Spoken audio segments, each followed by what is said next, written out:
So in order to explain all of this to people who are not that accustomed to even thinking in vibrational terms, we've fashioned this analogy of this vortex version of you. And we've been saying to you, we wrote a whole book about it. Get in the vortex, and then apply your effort or your thought or your vocabulary to something.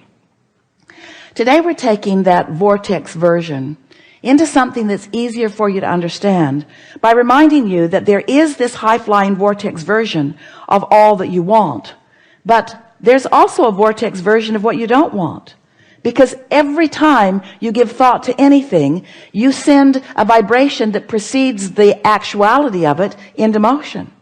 So there are all kinds of probabilities that you've set into motion. Successful ones, unsuccessful ones, happy ones, unhappy ones. In other words, you've been creating a lot of realities that you're not yet living because you've been sifting through life and you've been setting a lot of things into motion.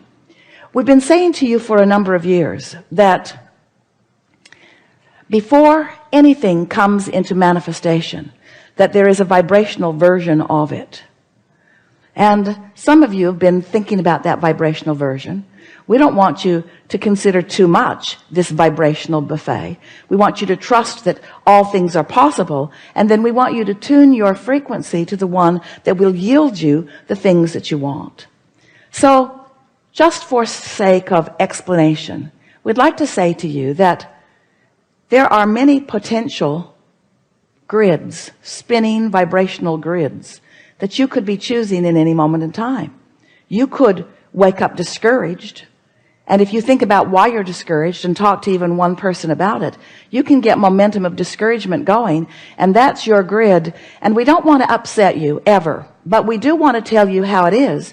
That grid that you establish first thing in the day is most likely the grid that you will keep going mostly through the day, because momentum, which is perpetuated by law of attraction, says that it is most likely. We've been telling you a story for a while. It's a story really that we get from you, because sometimes it sounds to us as if you are saying, Abraham, I have fallen out of an airplane and I do not have a parachute. What do you suggest that I now do? And we like to say to you under those conditions, hang on, it'll be over in a little bit. Because there's not much that you are likely to do that's going to change that momentum. You get the sense of what we're talking about.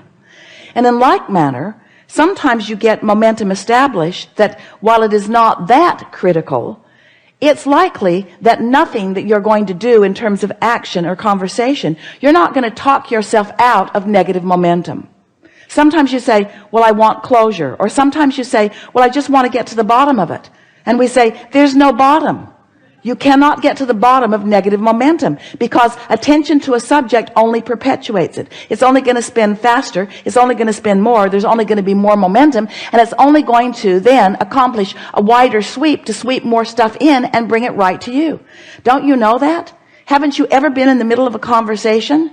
It's better if you find yourself at the beginning of it, but haven't you ever been in the middle of a conversation and you know that there's no way out of it? You know you're going to crash and burn before it's over, because you can't stop the momentum. Now, this may sound odd to you coming from us, who has written book after book after book, with process after process after process, all with the intent of helping you slow that momentum.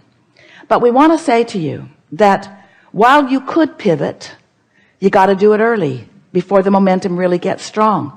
While you could find a better feeling thought, you got to do it early before the momentum gets too strong.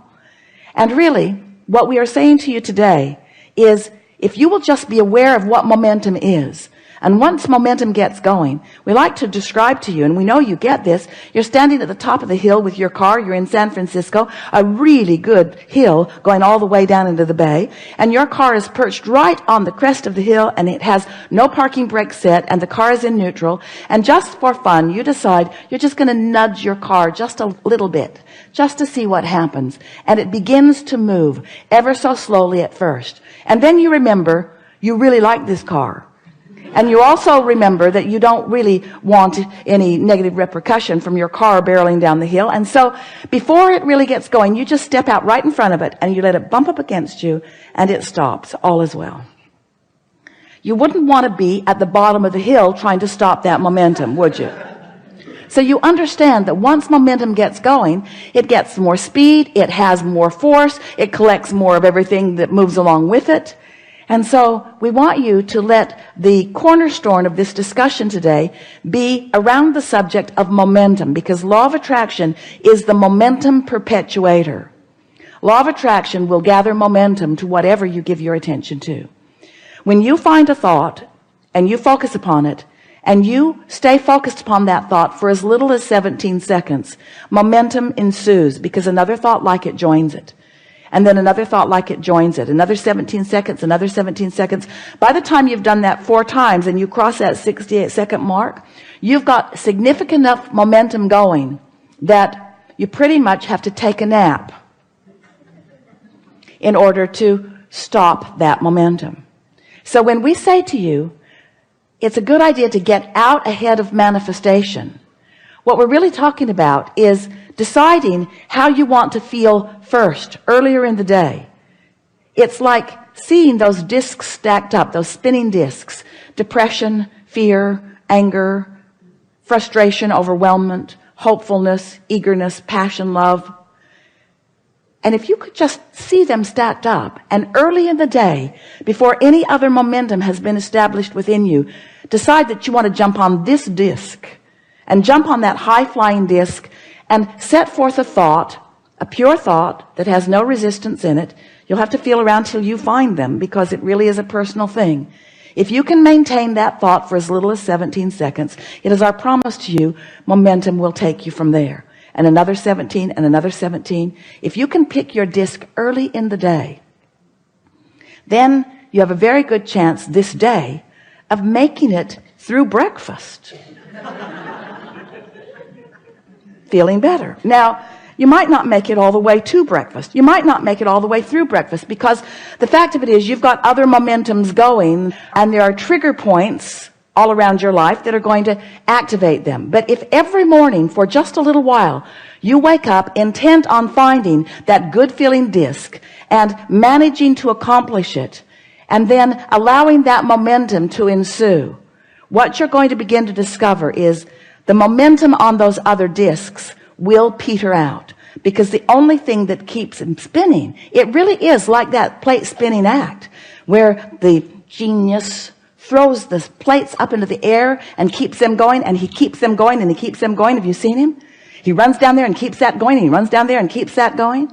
It's only his attention to them that keeps them going. And the same is true of your discs. It's only your attention to them that keeps them going. And there are a whole lot of discs on your spinning disc act that you would be well to let go for lack of attention. Just let them fall from your experience, and just keep the ones going that you want to keep going, because you have a vortex version of so many wonderful things. And as you accomplish a vibrational pattern or habit that equals them, then all kinds of manifestations, starting with a great idea. A great idea is a manifestation. An impulse is a manifestation. That feeling to go into that restaurant, and then a conscious thought, no, that's not the right one for me. And then the feeling being there stronger. Those are impulses. Those are inspirations. That is momentum that is offered from your broader perspective, that when you are in the vicinity of them, in time, if you play this game just a little while of selecting your disc early on, you'll begin to notice that all things that matter to you will begin flowing into your experience in a much more satisfying and fulfilling way. So then, Abraham, what do we do with all of those other processes? What's the point? Should I be trying at all? And we say, if you will just let your dominant intent for a little while be, I'm going to do everything I can to allow good feeling momentum to increase, and everything I can to let the not good feeling momentum dissipate. In other words, just don't continue to throw gasoline on the fires that you don't want to keep going. You're going to discover that all of this business of understanding vibration, of understanding the law of attraction, of being the point of attraction that you want to be, and of creating your reality in the way you mean to, is so much easier than it has ever been for you before. We're eager to talk with you about anything that matters. It's all good. Where do you want to begin? On the aisle right here. Thank you so much. I want to first just acknowledge Esther in this process. I acknowledge Jerry and Abraham, of course, and thank you, but I'm really appreciative for Esther and her Esterness. And she has a vocabulary that makes it possible for us to communicate, and a willingness to choose a disc that makes it possible for us to communicate. Absolutely. Thank you.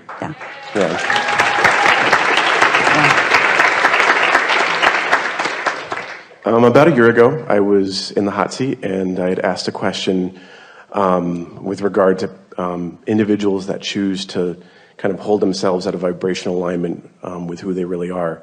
And in part of the response to me, you all had said something to the effect of, that when one lines up, that's the difference between genius and mediocrity.